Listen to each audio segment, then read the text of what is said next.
Justin. High drama in Montreal with Rakeem Cato getting into it with teammates Kenny Stafford and Duron Carter. Dysfunction in Montreal has been a theme all season long. What does this latest thing mean?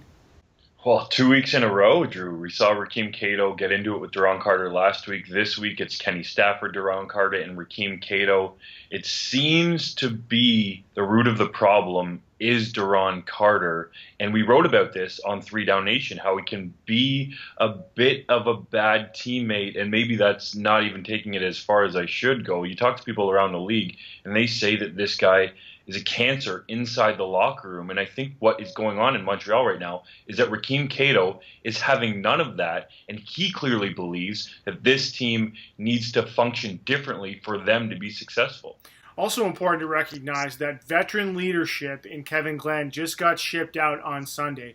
Kevin Glenn, well-respected guy in every locker room he's ever been in, and I think his departure has sent a message to that locker room that potentially the Alouettes are packing it in on that season, and just his presence in there as a calming presence to Cato, to Carter, a guy that I think has the respect of everyone. Now he's not there, and this giant vacuum has been created in terms of leadership. Rakeem Cato needs a bracelet that says WWKGD. What would Kevin Glenn do?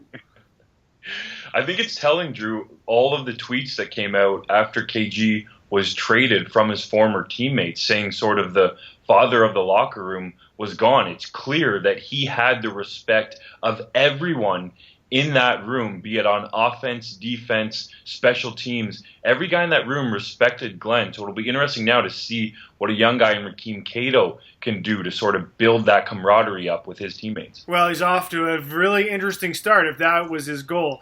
Speaking of Glenn moving to Winnipeg, lots of maneuvering in Bomberland with Drew Willy getting shipped out and Kevin Glenn coming in, Willie now in Toronto. I think the Bombers won that trade overall just because they get a first-round pick, but it's clear that the Argos think that they're still a factor in the East Division. What was your take on all that stuff?